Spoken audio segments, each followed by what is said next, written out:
Welcome back to another VC Playmakers episode. We're back with a really fun-filled episode here today. It's been, what, 2 weeks now? 2 weeks, yeah. Yeah, 2 weeks, yeah.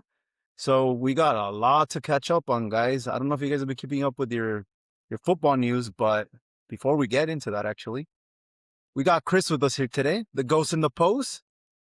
We got Aaron, the people's champion, and a lifelong Seahawks fan. There you go.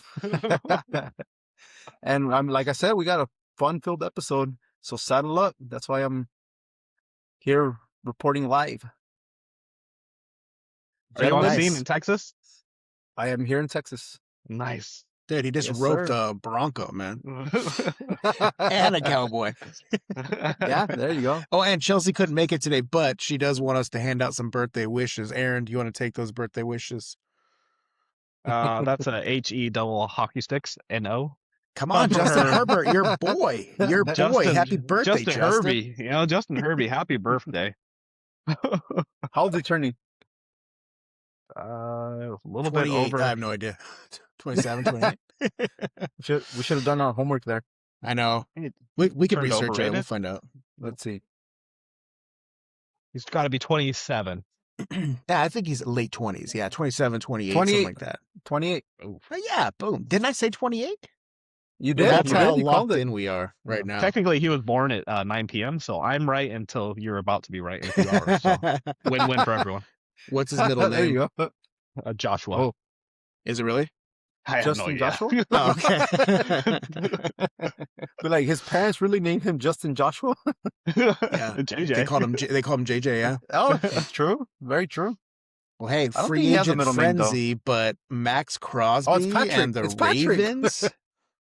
Woo, What? Patty. Everyone's Justin reporting. Patrick Herbert. Sorry. Oh, Justin Patrick. That goes together. Justin Patrick. We're gonna have to get Max Crosby's middle name too, because Yeah, come on, he's not let's get going to past that. Baltimore as far as everyone's reporting.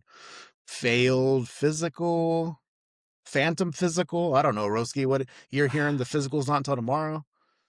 See, yeah, I was looking because obviously the report just came out like what, not even an hour ago, maybe, or an hour ago, and originally it said that the Ravens just backed out of the deal. The Raiders posted a message saying that they backed out, but then we have conflicting reports saying that the Ravens backed out because he failed the physical, or there's concerns in his physical.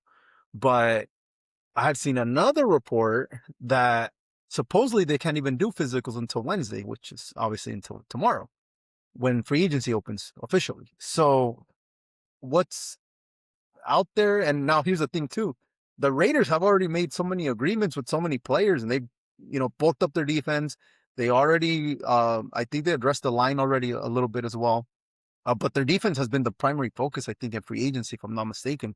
So what happens there? Because obviously that Crosby just freed up a bunch of cap space. Now they don't have that cap space as, projected because they have the failed trade. So what happens next? Like what, and honestly, I think the Raiders made some really good moves. They've been addressing some very big needs. Yeah, So I agree. I think they were heading in the right direction. And now what does this do for them? I know the Cowboys are still interested, and hence why I'm wearing the cowboy hat and live from Texas.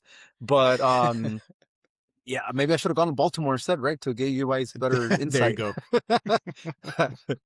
But yeah, I mean, it's interesting to say the least. And this brings back the whole, and I know this isn't a basketball podcast, but the whole last year, the Lakers made a trade for Mark Williams, which also failed physical.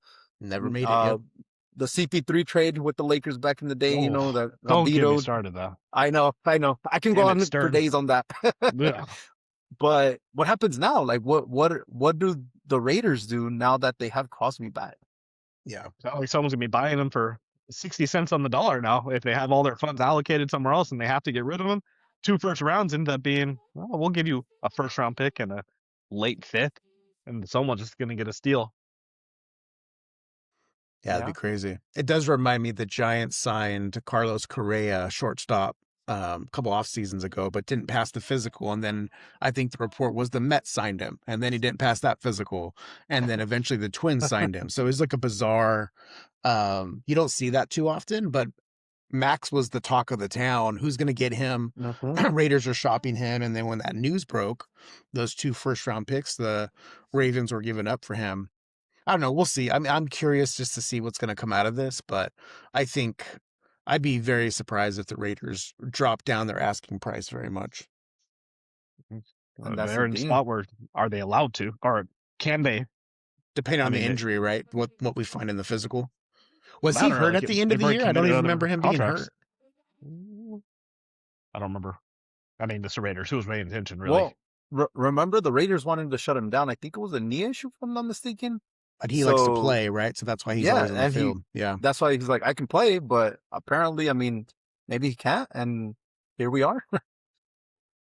That is the other thing with this period that I find interesting is free agency doesn't open till tomorrow. Technically, they can't. So these are like all verbal contracts. So some of these Right. guys we're going to talk about today, I guess there's the potential that ink never dries and never get to it. I mean, that's usually not what happens, but I wouldn't be surprised if this thing is true with Max Crosby not going to the Ravens. There might be some other things that don't happen.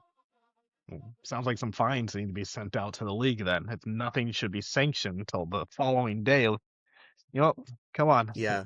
We need the Shield to step up. Yeah. Or they should have like a thing where if, okay, you can do verbal agreements, that's fine.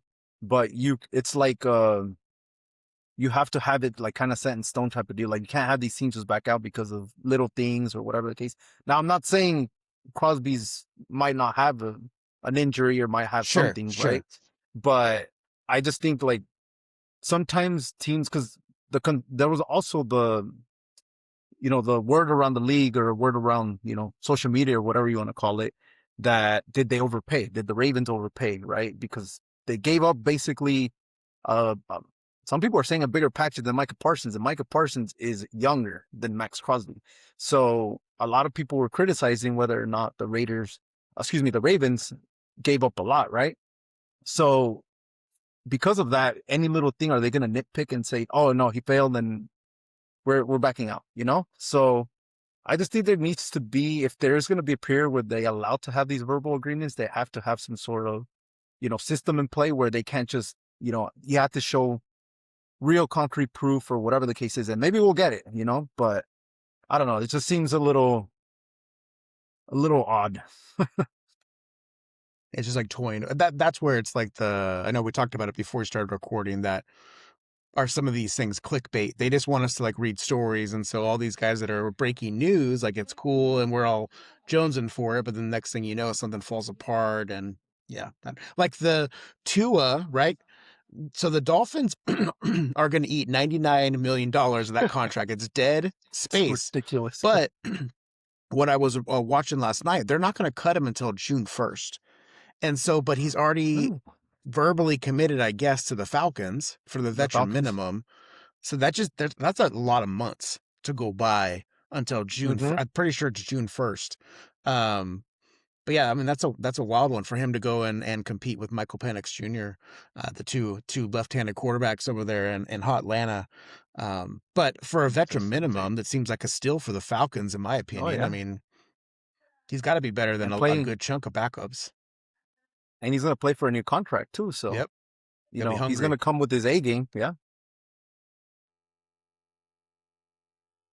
All right. Well, let's see. Let's get some reactions. Super Bowl champion Kenneth K9 Walker going to the Kansas City Chiefs. What do you think about that one? MVP, final champion. Not K9. This is for you. We appreciate all the work you did, but it's kind of like I called it, right? Like I said, it was a financial burden potentially to have him come back, injury prone. I mean, he did ramp up once Charbonnet went down, was the Super Bowl MVP, but I think that money can be used better elsewhere instead of dumping it all into a running back and really bolstering, even strengthening your strength. And it sounds like Crosby might be available for a discounted price. Imagine what that might look like for my Seahawks. And then who knows, maybe getting a different there aren't many weapons out there. I mean, we'll get to the San Francisco's new wide receiver, but the market just really wasn't out there for the wide receivers. So I don't know where they'll go with that extra funds. They did have some decent cap room, but I think for the Chiefs, I really look at it as a high risk, high reward. Like Mm-hmm. you're in a scenario where you are bringing this person in because you don't want that burden on Patty Mahomes, because you'd have to think he'll diminish athletically due to the injury. But I mean, if he comes back, doesn't look the same, and then Kenneth Walker potentially goes down with his pass, I mean, it's just another wash of a season. And it's interesting that they had to do it, right? They had to do it because they don't know if Love will fall to them. And by the time they will know, it'll be too late because someone will have scooped up K9. So it's a tough spot for a GM right there. Like, do you hold out and wait to see if you get that young stud running back in the draft, or pull the trigger here? So we'll see how it works out for everyone else. But I'm glad the Seahawks went this route. So what do the Seahawks do now? Because obviously, I believe Charbonnet is going to miss part of the season, right? You would So think they're so, going to need yeah. a running back. I don't think they've signed anybody yet, right? If I'm No, not mistaken. not that I saw. Yeah, Yeah. unless So it Not that was I've seen. today. right. So what do they do now? I mean, the draft, the only top running back is Jeremiah Love. After that, I've heard it's just a big drop off. Like there's no consensus like number 2 running back. So do they look in the draft? Do we go out and maybe swing a trade, or sign a free agent? But I've seen a few of the free agents already agreeing. Pacheco just agreed with the Lions, I believe. Yep. So what's their move? They gotta have a running game. We saw that, and at least until Charbonnet comes back. But I do like it from the Chiefs standpoint. I think this was smart from them because yes, you do need to protect Mahomes' legs for this upcoming season. He's not going to be a dual threat this upcoming year whenever he returns. Maybe even the following year, he might take a little bit of a step back. So I think this was a smart move on their end. Now they could still draft Love technically if he still falls to them, have that 1-2 punch, right? But the same thing could be said about the Saints. And I'm sure we're gonna get to it with Etienne signing there. They now have a Kamara. What are they gonna do with him as well? Like, are they gonna Trade trade to the him? Seahawks. Yeah, hey, maybe. I'll take it. If at this point in time, I think Kamara is just he's still an asset, I believe, and I think if you're gonna look into trading him, now's the time. If you're gonna put your chips into Etienne, I mean, he signed a 3-year deal, if I'm not mistaken, which is I mean, Etienne had a good year this past Oh year. yeah, he's young. He's good. Yeah. So, and he's playing at home, so people when they go home, technically they have better years, right? They usually have a good couple years there.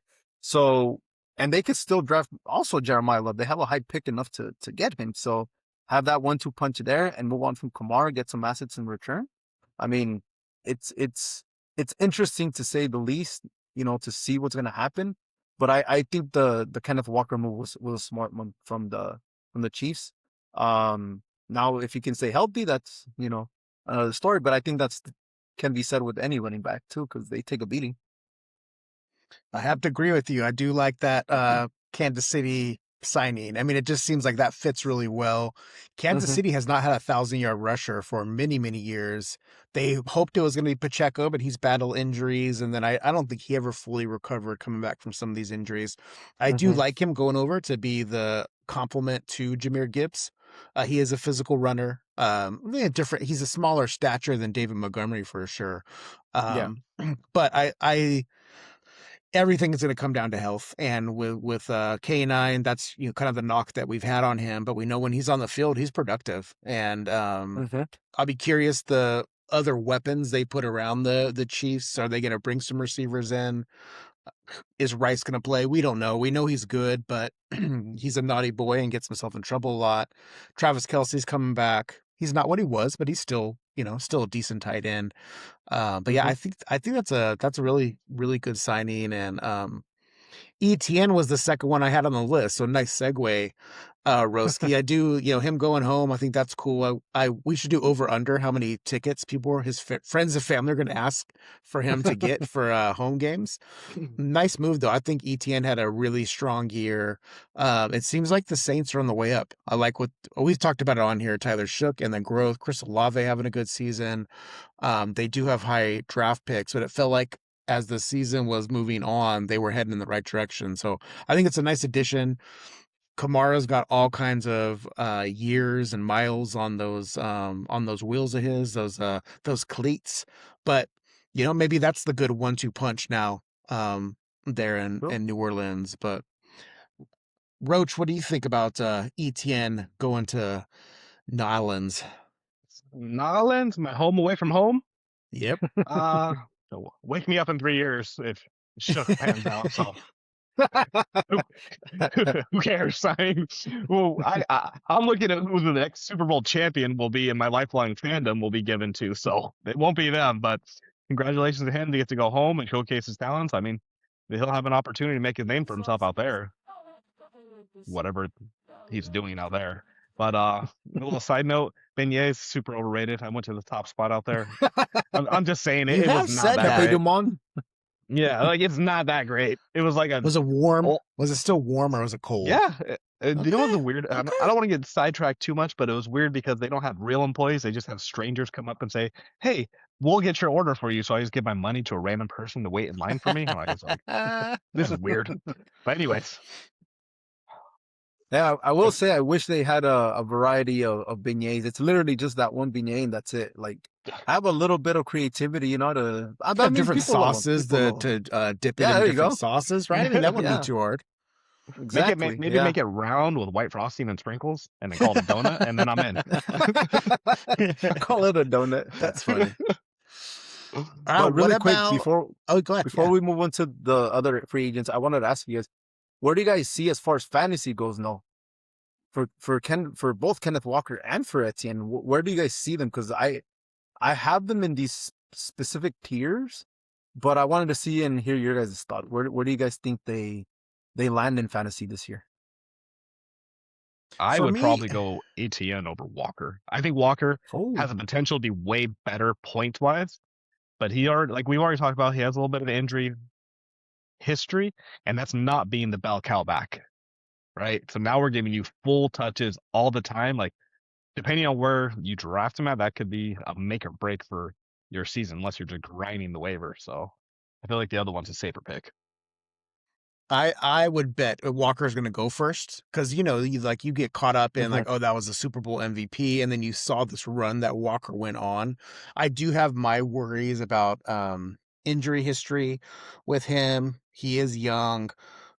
I like that situation though, man. He's going to be the man I would expect, unless they draft Love. Which I mean, I don't know if they're gonna. I wouldn't think the Chiefs are gonna draft Love, even if they get a shot at him at this point. Maybe they would.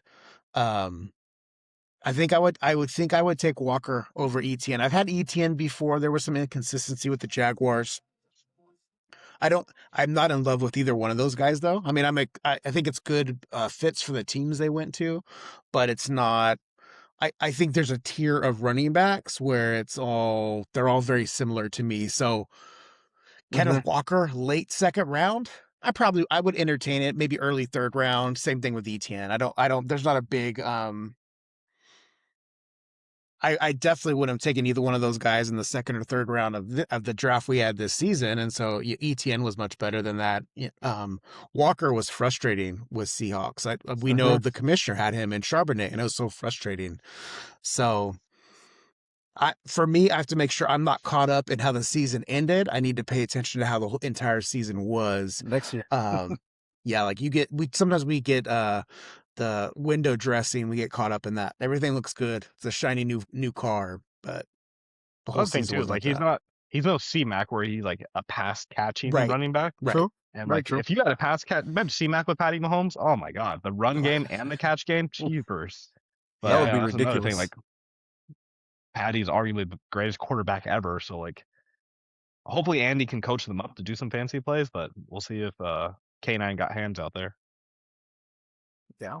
And I kind of feel the same way. I just feel like, one, they're in different tiers right now. And obviously, I think Etienne's situation has to be kind of played out a little bit, because what's going to happen with Kamara, like we said, and if they're keeping both, what are their roles going to be? Are they going to have a split backfield? Are they going to have, focus on, once more of a power back, or what's that situation going to look like? So I would be worried in as far as fantasy goes to have him. And I had him last year, thankfully I picked him up as a free agent. Someone I forget who, but somebody dropped him, and he saved my season. Well, even though I didn't make playoffs, but he saved my season because I had horrible running backs, which Kamara was one of my running backs. Um, so I'd be worried on taking him until maybe like the fourth round, unless that situation gets settled a little bit. Then maybe I might take him in the third. But Kenneth Walker, I think it depends on what's available. I would probably look as early as the second round, like tail end second round, just because he's gonna have volume. The volume is gonna be there. He's gonna have a lot of opportunities that I know he didn't have in Seattle. We saw what he can do once he actually took over the backfield. But it's also going to be dependent on how Mahomes is too, because you need to have some sort of solid quarterback play. Otherwise, you're not going to be successful in the run game either. So there's so many unanswered questions, but I think I would value Kenneth Walker a little higher. But I think what you guys said is kind of accurate. Third round is a safe choice. Maybe tail end of the second round, depending on what's available. If situations clear up, then yeah, maybe I'll look higher. But there's definitely for sure a handful of running backs ahead of both of them. Wait, let's clip this. If Patrick Mahomes is healthy gate week 1 and we know it going in, Kenneth Walker will be drafted in the second round of our league at the latest. I think so too. Oh yeah. I absolutely will not draft him in the second round, no matter what. You'll take Okay, him in the first round. Clip that. First round, baby. Super Bowl champ. There you go. Let's do some wide receivers. What do you guys think about the Bills trading for DJ Moore? He's not the wide receiver one that I would have wanted for the Bills. I think I've talked about it in the podcast before. Obviously, for fantasy purposes, I try to stay away from DJ Moore. Do not draft list for sure. I've never been super impressed with him, so I don't see him as a top dog, like the top wide receiver for a team. He's, I think, maybe like a good complementary wide receiver. But when I think of the Bills and the need that they've had, this isn't it. In my opinion, this is not the guy that will give you, a wide receiver one safety net per se. So I get what they're going with, but I don't like it. I don't like it for the Bills because I do expect for them to try to win with, Josh Allen right now, that he's healthy, he's somewhat in his prime still. So I don't know. I don't like it I don't think this was the move for them. Do you view him as their best receiver now? Credit of who they have On right now. On paper, yes. But I think, yeah, no, he's their best receiver right now, but he's not the guy that's going to take him over the hump. And we've seen how much that's affected him this year, right? I think if they were to trade for like AJ Brown or even Chris Olave, obviously they're not going to move. The Saints aren't going to move away from him now if they had their opportunity last season. So, but if they trade for somebody like that, I think that would be the guy that will at least maybe not say Super Bowl champion, but at least get them past, to at least maybe maybe even make it to the Super Bowl. Maybe not necessarily win it, but at least have a better chance. I just don't think DJ Moore is him, and we've seen it in Chicago. This past season, he was supposed to be the top receiver, and for the most part, I mean, Caleb likes to go through different options. But Odunze seemed to be that guy, right, for him. So I've never been a fan of him, and I don't think this is the move for the Bills to take him to that next level. I think it's pretty solid. I think it's a pretty solid pickup, honestly. Like, well, Doomsday, like you said, I mean, him and Caleb had a little history, right? So, I mean, that connection is probably hard to beat. Loveland came on the scene and just was a dynamo kind of for what they ran in their offense. I think that, unless I'm mistaken, I don't know much about drama or off the field inappropriateness that DJ Moore's been doing, and he took it like a champ in Chicago, playing whatever role they needed. So like there has to be something said about being a company person, filling the role for whatever is needed from that team, and then having a quarterback like Josh Allen. I mean, that's a game changer to really elevate other people. So I think overall it'll be a solid pickup. I wouldn't want an AJ Brown, the drama that comes along with that. I don't care that the talent is much higher. The ceiling is a little bit higher, but there's also the baggage that comes along with that. I don't know what book he'll be reading on the sideline. But I'm And then curious. yeah, exactly. Yeah, I'd be more interested in that. But I think it's a solid pickup. It's not like, oh my God, Justin Jefferson, but it could be one of those quiet pickups that we look back 6 months and be like, oh wow, that was a huge improvement that we would have just not seen coming. But we'll see. The head coach, you know, that transition and change too. Like there's a lot going on in Buffalo, but just for the acquisition of the talent, I think it's a solid pickup. I'd give it a B minus and a plus. How do you give it a B minus and a plus? The Just plus because they added him. Yeah, exactly. Plus sign for the addition. I got you. That's I funny. got you.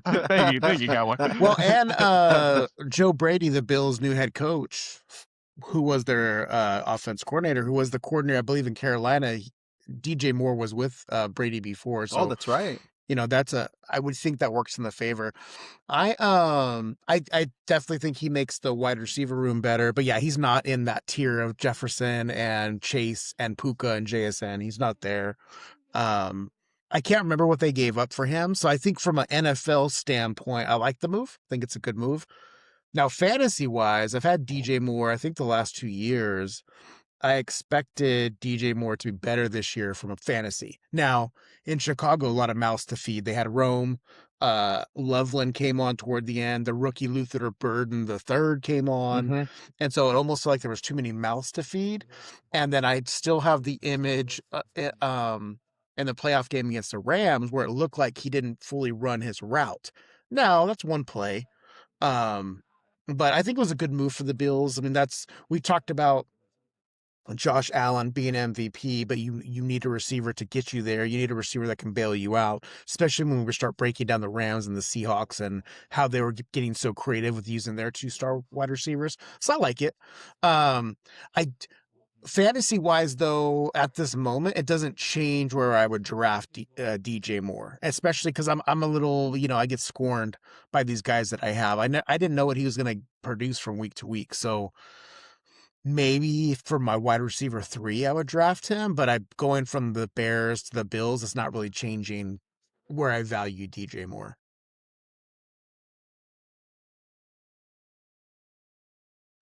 What about Mike Evans going to the 49ers? Ooh, Oh, that was gosh. unexpected. That one was.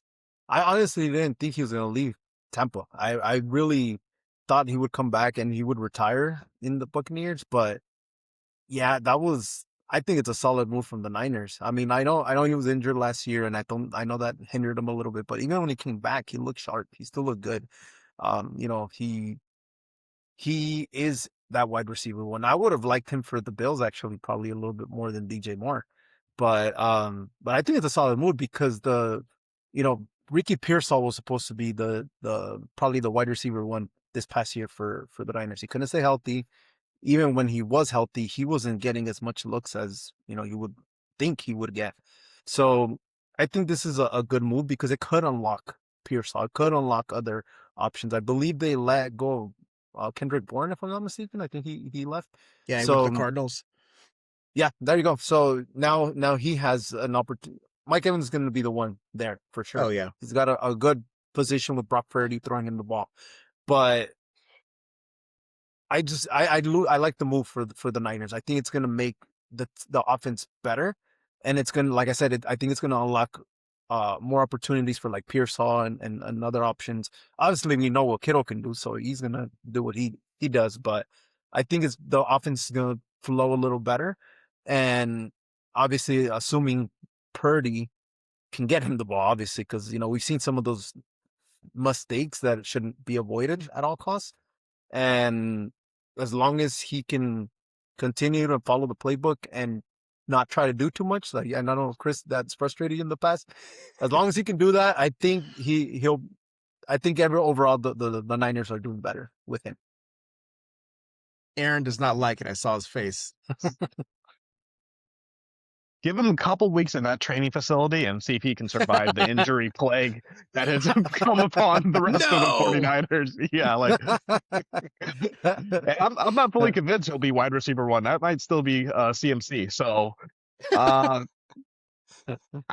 I don't hate the move. I like it. He's a great wide receiver, but I mean, you're putting a lot of eggs in injury baskets everywhere. I mean, they're just shoestring, bubble gum, and tinfoil is like what that team is held together by. Like, and I still think that it doesn't matter who their wide receiver is. The engine for that team is CMC. So, I mean, Bucky Irving was a pretty solid running back, and so I don't know how much help Chris or how much help the wide receiver will bring to CMC and vice versa. But again, like, yeah, like it's a nice pickup. You got an older wide receiver for 20 million a year who's coming off an For injury. 3 years. Yeah. Yeah, like that's a lot of money. Like, I mean, they are literally all in on win now mode. It's going to be some dark years, 3 years from now, like trying to rebuild and do whatever the heck they're going to do. But they have to capitalize on this now. Fantasy wise, I'd probably take him.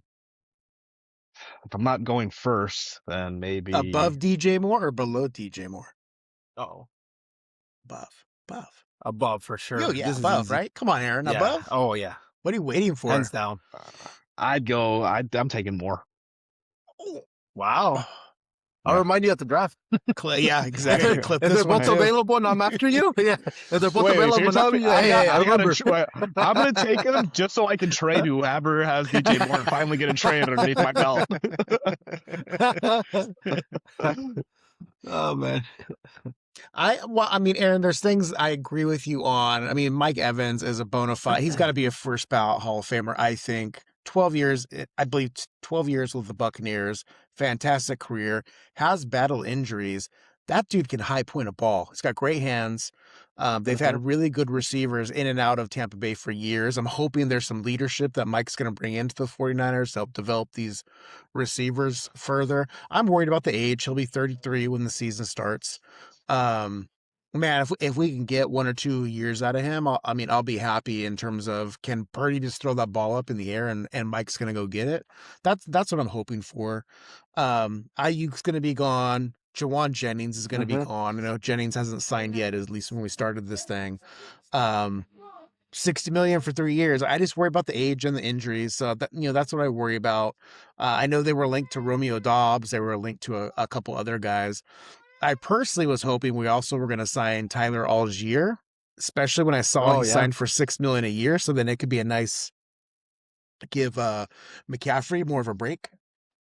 But I think Algier went to the Cardinals instead. I'm still surprised that for such a small amount. But maybe that's just how running backs roll these days. So where are you drafting him? Well, where would I draft him? I would definitely draft him above DJ Moore. So I mean, if he was my number 2 currently, I'd be happy if he was my number 2 receiver for fantasy purposes. So second pick. Yeah. You heard it first. Yeah, second pick. You wish. But I mean, I got to tell you, in fantasy though, and it has cursed me more times than I'd like to admit, is I usually draft younger players, like in the those prime years where it's their mid-20s, or even if it's running back in their early 20s, and so I think I often draft for potential as opposed to someone who's a bona fide consistent starter, and it doesn't always work out for me. So I'm aware of it. So can I make adjustments when I'm drafting? We'll see. But I also tend not to draft 49ers either, because I already invested so much in the season. How many 49ers did you end with this past? I don't think I drafted. I don't think I drafted anyone. How many did you? How many did you end with? What's the question? Your Honor, Calvin Roski, please have the witness answer the question. How many did you end with?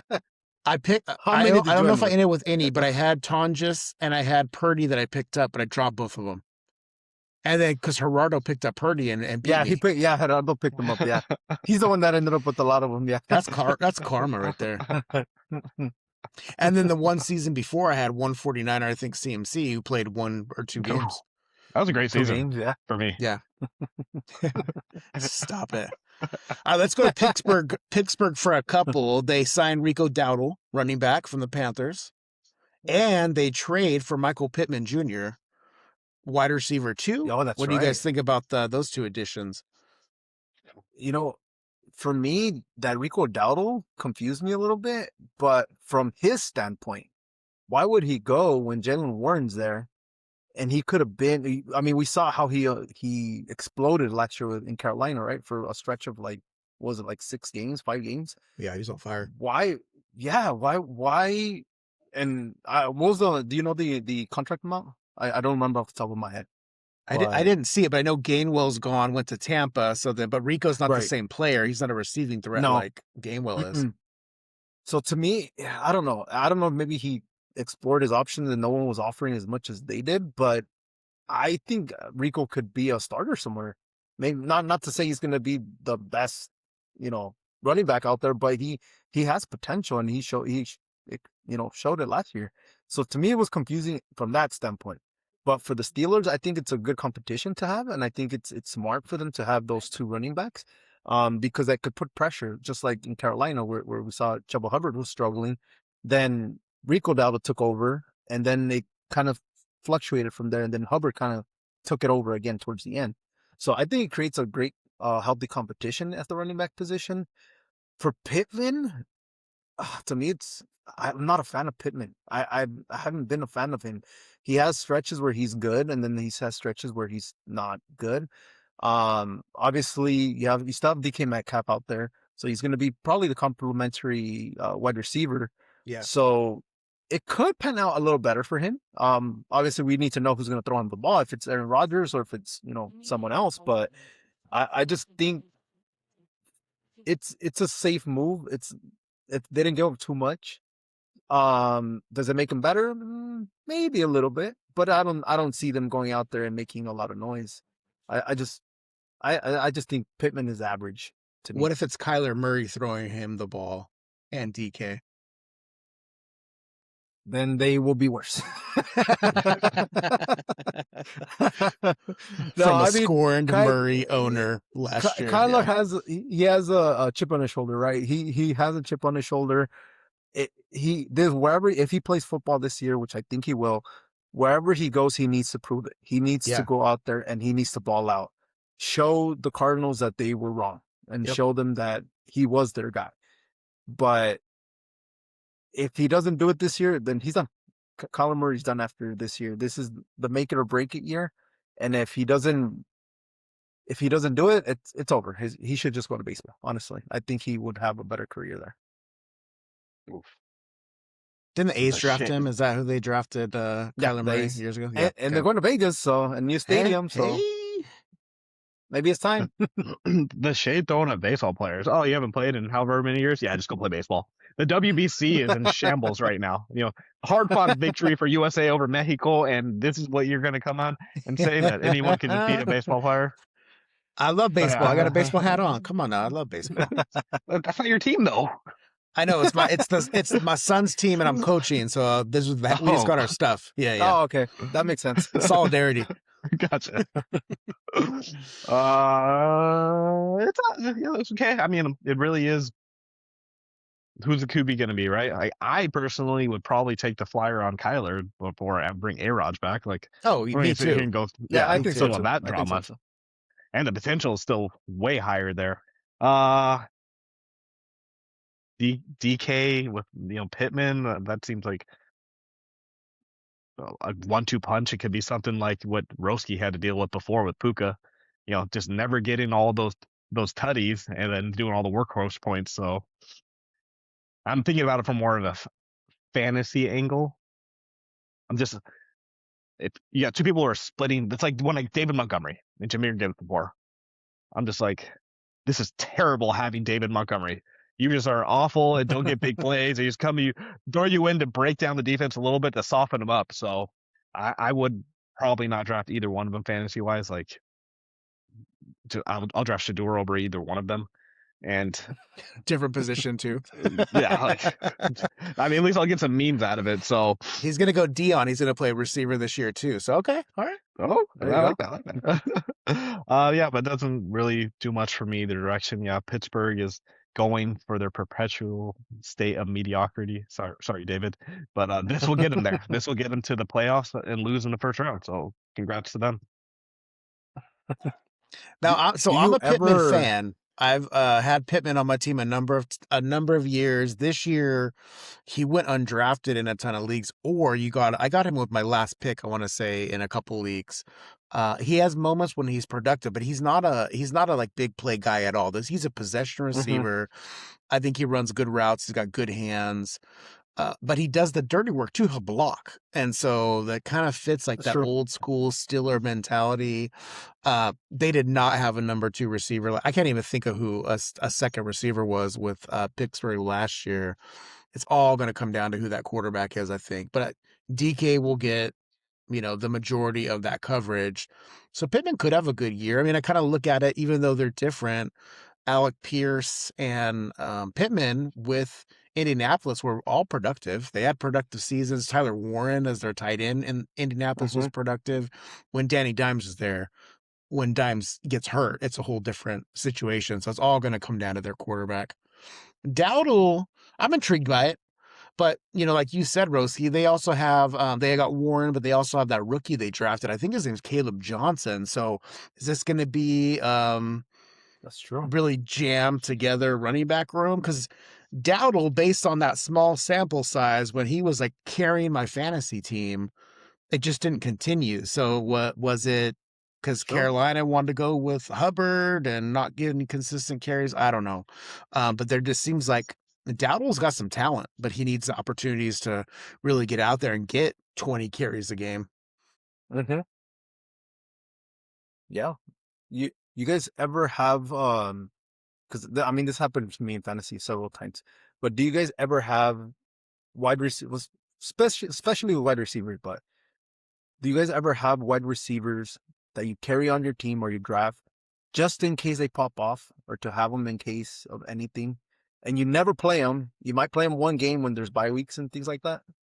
Well, that's what the Steeler wide receivers are to me right now. Both DK and Pittman. Like I just feel like I would draft them to stash them and hope they pop off. If they pop off, perfect. I'll start throwing them in there or for bye weeks. But other than that, I don't know. I just even if Kyler's there, I still can't trust them enough to see because they have the talent. They do have the talent, but I don't know. It's just something that keeps me away, and I would just keep them to stash them. So that's what the Steelers receivers are to me. I don't know if you guys have ever had that, but I've had that a couple times. But like Pittman and Pierce in the Colts, we saw what Pierce did towards the end. He popped off, right? Oh, yeah. But Big play guy. Yeah. would you have drafted him and kept them as a starter or just stash them on your bench? I think it's those are the type of players you just stash for fantasy purposes. And I don't know. That to me that's what the Steelers are. A guy like Yeah. Pierce can be maddening because it's all or nothing. It's like Yeah. you're going to get 3 touches, but you're so fast that you scored a touchdown and great. That's a great fantasy day. For Pittman, so I had him in my 14 team league. He was my wide receiver 3. He was one of my last picks. That was a great addition. But at 14 teams, like the cupboard's bare. And then I had him in a PPR league. And there we have like a ton of roster positions. So he was a guy I played pretty Mhm. regularly, but then his production fell off. Once Danny Dimes got hurt, I didn't play him at all because the target share wasn't there. So him Pittman going to the Steelers does not change me drafting him until the very end or even waiting. Like in our league, 10 team league, he's probably not getting drafted, I wouldn't think, based on fantasy. But from an NFL standpoint, I like the addition to the Steelers. I think he's a good locker room guy as far as I know, and he'll do the dirty work, which I appreciate. From like your run game could be better because he's setting the edge, but yeah, confidence. Would I draft him as a 1 or 2? No way, no chance.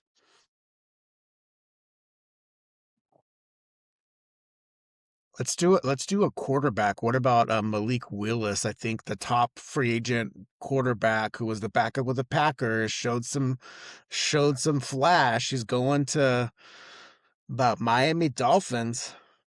A lot of What are the speed on that Dolphins team. doing?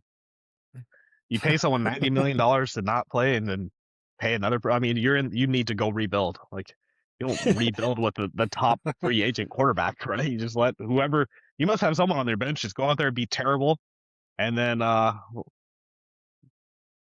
try and get some high the number 1 draft pick for next year's draft. Because right now you're doing what? You're trying to get to the Pittsburgh route of maybe being okay and going 6-9 or, or 6-11, whatever it is. Like, I mean, neat, good for them. I'm glad that young man got paid, but I don't. It doesn't make sense to me for Miami Vikings maybe. Like, but I know they have cap issues. That would have been more fun to see him with a team that could actually compete. But Oh yeah. what's Miami Hmm. doing? I mean, hey, Florida though, no state income tax, and yeah, from that player's perspective, amazing. 10 out of 10.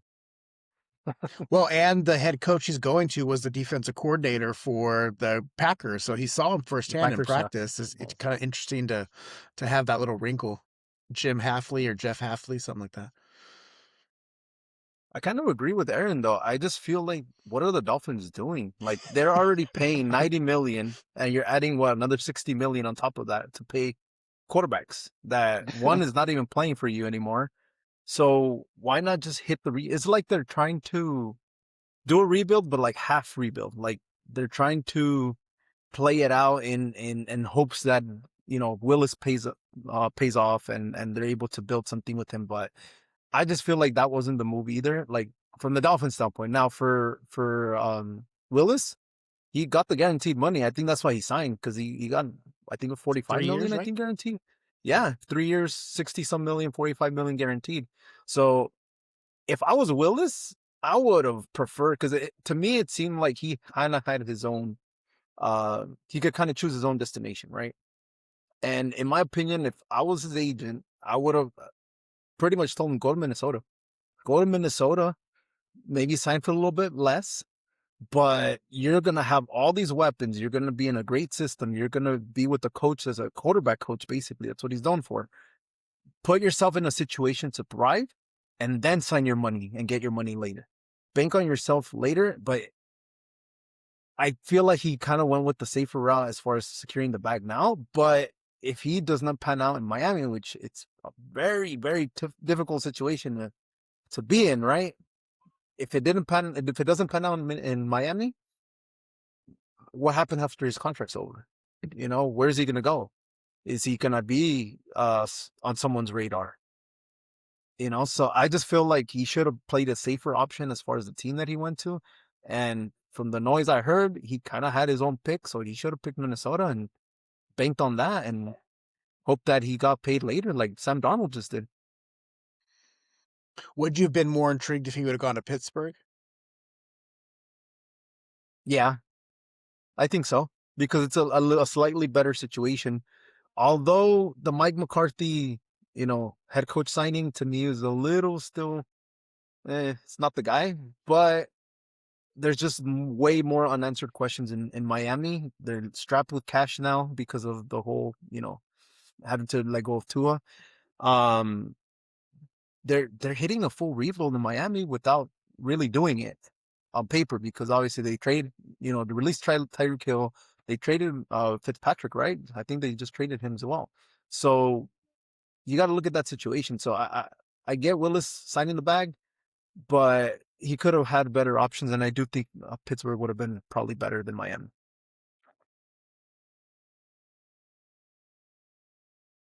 Oh, you're on You're mute, muted. Chris. That's how bad you think of this deal.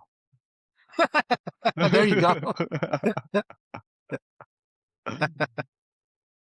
What about like the Cards? Would you like to see him fill that role that Kyler Oh had man, before? That could have been exciting.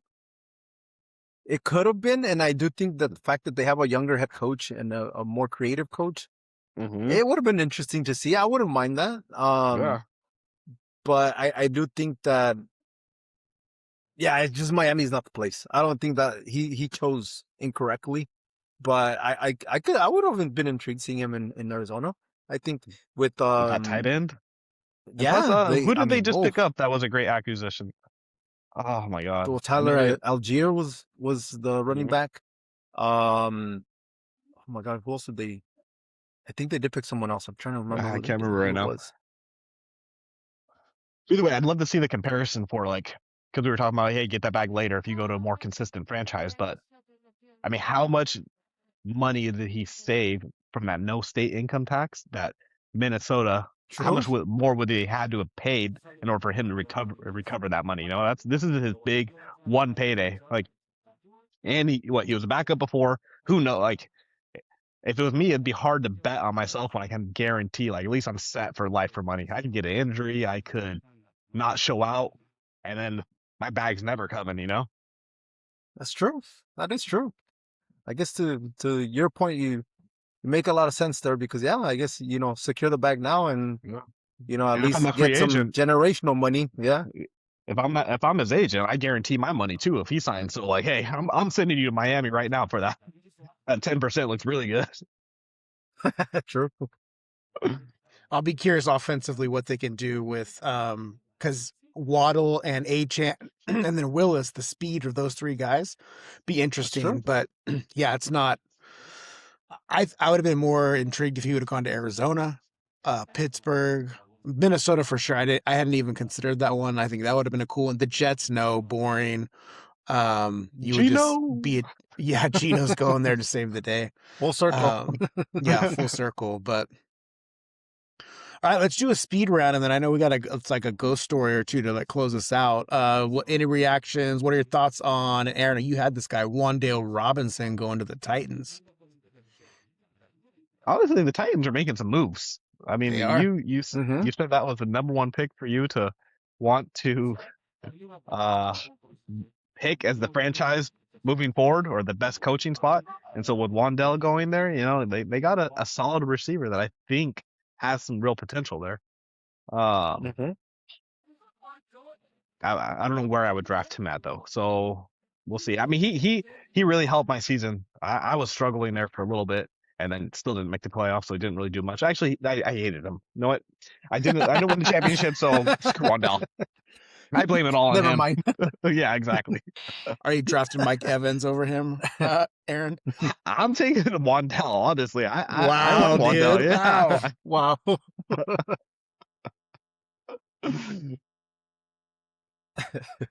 What about Yeah, Romeo Dobbs going to the Patriots? that was a smart move. I think that's a smart move. I safe wide receiver. Obviously, Stephon Diggs isn't there anymore, and the whole AJ Brown thing, they've been trying to trade for him, then talks have stalled. I still think it's gonna get done. So if that gets done, I think Dobbs is a good addition to have as well. A safe, reliable wide receiver. He's not gonna be your wide receiver one if that's who they're planning to have instead of Diggs and instead of AJ Brown, then yeah, I don't like it. But if you're gonna add a top wide receiver, and I do believe they're gonna do it, I think the Patriots are gonna be better this year. Yeah, if you have AJ Brown and Dobbs, I mean That'd be solid. that could be Mhm. solid. Yeah. I don't know. I think the Patriots they spread the ball too much. Like I feel like AJ is just Eagles 2.0. Except he didn't win a champion. He won't win a championship with them. He'll get his feelings hurt if he's not getting yeah, the ball. like Yeah. I don't know. I'm just not in the Feelings AJ business. I'm not Like, either. it has I to won't be be. drafting him. It has to be a top flight. Like I know what will happen, but that would have to be Josh Allen. It would have to be Patrick Mahomes, Stafford, like one of those commanding presence quarterbacks. Like, hey, like I'm the big dog here. You will eat when I say it's time to eat, and then you'll fall in line. Because he doesn't respect his quarterback in Philadelphia right now, and why would he? He doesn't throw the ball well. Yeah. Well, I mean, if AJ gets to your team, maybe we got to do bets on what's the book of the week for the book club. That's what I'd be curious about. There you go. Mm-hmm. The Art of War. He's probably already read it. One other one that this just seems like flex moves all in by the Los Angeles Rams. They traded for McDuffie, the cornerback, stud cornerback for the Chiefs. I think they're paying him the top paid cornerback now with guaranteed money, but they also signed the other Chiefs cornerback. I think his name's Watson. Rams, Yeah. I mean, they're coming for that Seahawk trophy, man. Yeah. All in. I We like should those respect moves. we should be phoning in the commission on this one. He must be ecstatic. But it's weird. Oh, yeah. It feels as though Kansas City draft develops the quarterbacks and then they just trade him to the Rams. Like that is just the Straight up. circle of life that they do. So Circle of life. yeah. Well, we'll see Yeah, how it pans out. I mean, you're just getting rid of one of the best corners in the game consistently, like eventually giving away those top tier players have to bite you in the butt, right? It can't just keep Oh yeah, working. I mean, what's the saying? They can't keep getting away with this, but we'll they see. do. Yeah. Hey, and props to the Rams for willing to give up assets like that because they've been doing. I think I saw that they only have made one first round draft pick in the last like 8 years or something like that, and also in the near future they don't have picks either. So, I mean, we saw how good they were last year, and if it wasn't for one game, one play, they might have been in the Super Bowl. They might have won the Super Bowl. So Well, props to them for having the guts to pull off those moves in their future for a win now. what Aaron Les might be wearing a different Snead say? hat. Was it The what? Les Snead, right? What did Yeah. he say? F them picks. Hey, F them picks. Well, Maybe he. didn't he trade how many first round picks to get Matthew Stafford? I mean, this is what they True. do, and Yeah. they've since Snead and McVay's been there. They're putting out a good product. Yeah. Mm-hmm. All right, but yeah, I think all three of us like that move from the Rams, which I'm a Niner fan, so I'm not supposed to like that move, but what are you gonna do? All right, no smooth transition to this. Let's close us out with a ghost story, Roski, and then I'll update my wife's story because I had it all wrong. So I got to correct that one once we get over to that. All right. Well, I'll leave the whole Mexico topic for future episodes because this one's taking place in good old Oxnard, California. So, USA, this, USA. so the house I used to live in. So long story short, someone did pass in that house. I experienced a few things, but I'm gonna tell you the one that, to me, to this day, I do believe it's paranormal. Obviously there could be logical explanations, but I'll leave it up to you guys and to whoever watches this episode to make their own conclusions. Because to me, I felt it was paranormal. So, so it was late at night, probably about maybe 2, 3 in the morning, and so I just randomly woke up, right, and I had to use the restroom.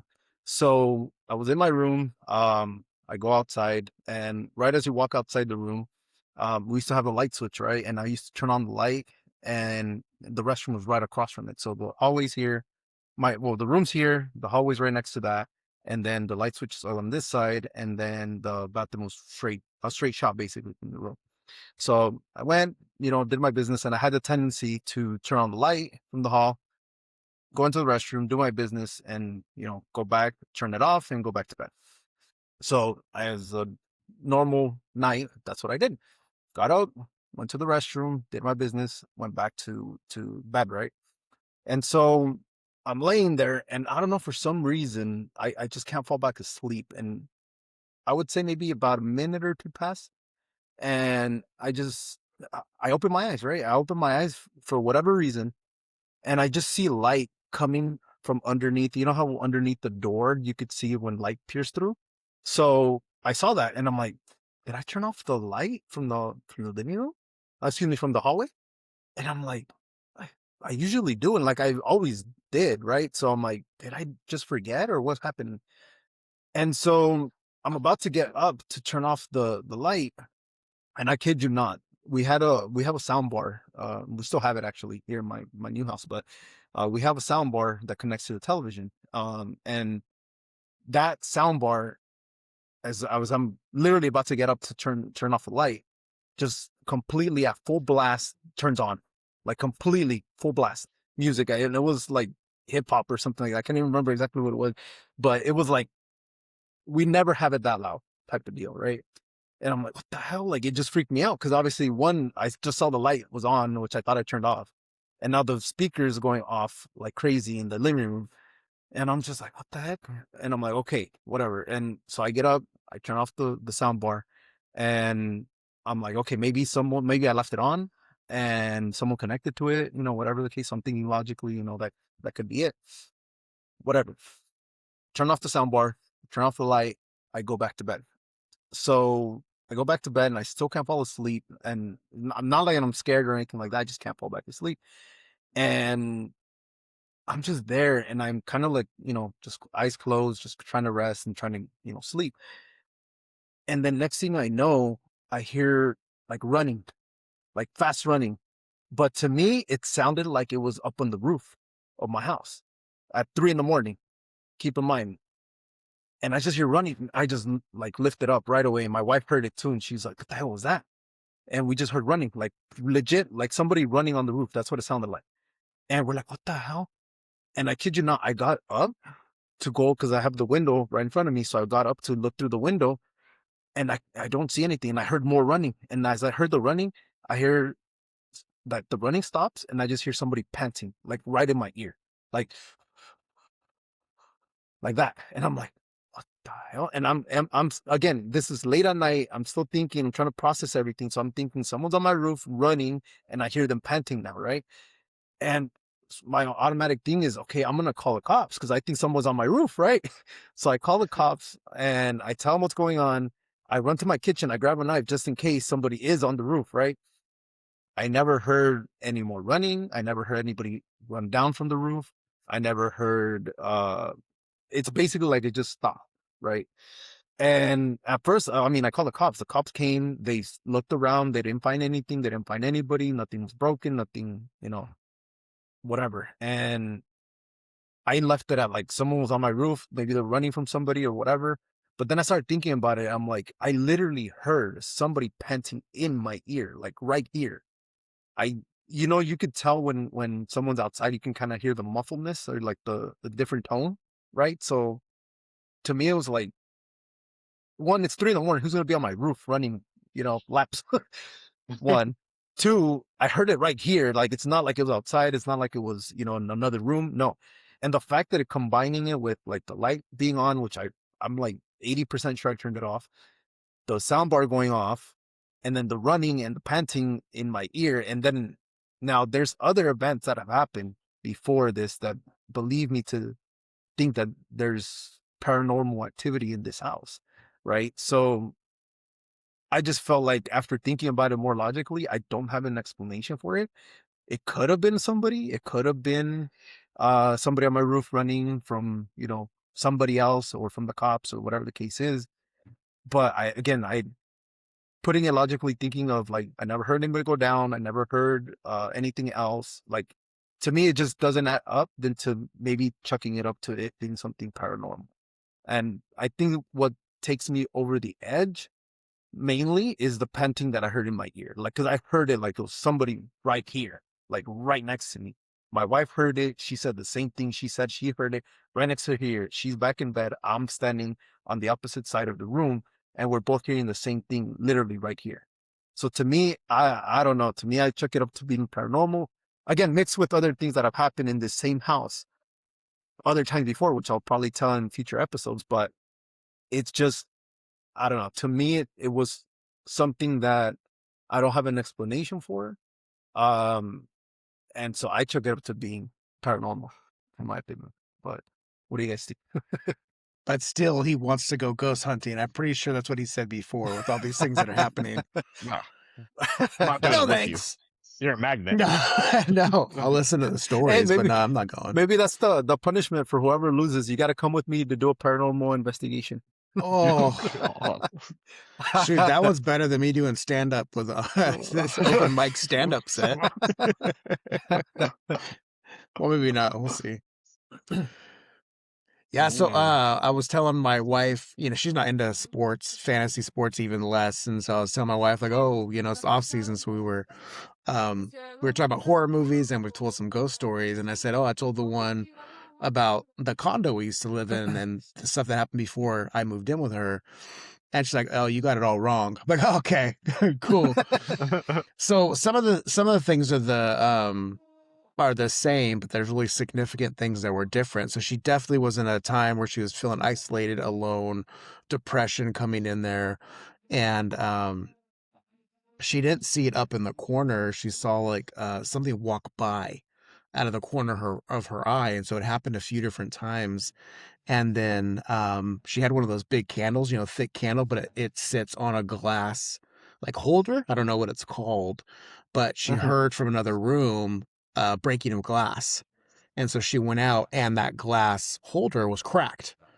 And then the other thing that happened is she had glass shower doors So I believe it was another day. She heard the glass shatter, and it was the shower doors in her shower completely. The whole thing was gone. Like the whole thing Shattered. broke, like out of a door, just shattered. She said there was no Wow. crack in it prior to that or anything. It just broke one time. And she said she told the spirit, "You're not welcome here." She did that a few times. And then eventually she didn't see or experience anything anymore. But when she was feeling like at her worst, that's where she Things thinks would happen. it was kind of like opened her up to like this dark entity that was in her place. But I think when she was retelling me, which I'd like to believe my memory was better, but I mean we've been together for 20 plus, coming up on 20 years. I think my eyes were really big. I'm like, wait, the glass broke on the candle? She's like, oh yeah. And then the shower too. And I'm like, oh goodness gracious. But I haven't experienced things like that, but I know I shared, like, she has this like different a sixth sense, if you will, that she's more in tune Hmm. with things that I just don't have. Like my radar for those things doesn't work, or it's not alive or awakened or something like that. But I think it's quite freaky. You know, I did sleep okay that night, I think, when she retold the story, but I wouldn't if the glass breaks in here today. You don't hear any weird noises in your headset today during my story? No, but when I was talking, I was getting some feedback, and I'm like, man, I did not notice this when I was talking earlier. I'm getting it right now. I'm getting like different feedback in my ears. It's just odd. It's kind of odd. And you cut Yeah, out for a little tell bit. you. Just saying. Uh-oh. That's true. Ooh. Yeah, Riverside is haunted. All right, fellas. Any last words as we say farewell for this March 10th episode? Go Hey, I USA. mean, We're gonna win that I'm intrigued. baseball Oh, classic. there you go. Heck yeah, baby. I'm intrigued to see more free agency. I mean, this free agency has been crazy. I can't remember a free agency where there's been like a little bit of everything. And now with the failed Crosby trade, like I'm intrigued to see. And I will say this, and I know Chelsea will probably hate this, but the Raider moves up to that They're point good. were pretty solid. I like Yeah. them. Yeah, Like I that center like from the them. I like. Ravens, and yep. Yeah. So in my opinion, and I still think they should trade Crosby because obviously that's the plan and the moves they've been making. I think they should continue with it and they should explore it. And if it's to the Cowboys or to whoever, just do it because I think they're hitting the full rebuild, which I think Miami should be doing too, and I think they're doing it in the right way. Now, will it pan out? I mean, it could not pan out, and these free agents could get hurt, or they just don't pan out like they've been. Um, but I like the moves. And I'm intrigued to see what they continue to do. And I'm intrigued for the rest of the off season. Yeah, me too. And hey, we'll cover the big ones next week. Yeah, sounds All right, good to me. fellas. See you next week. See ya. See you.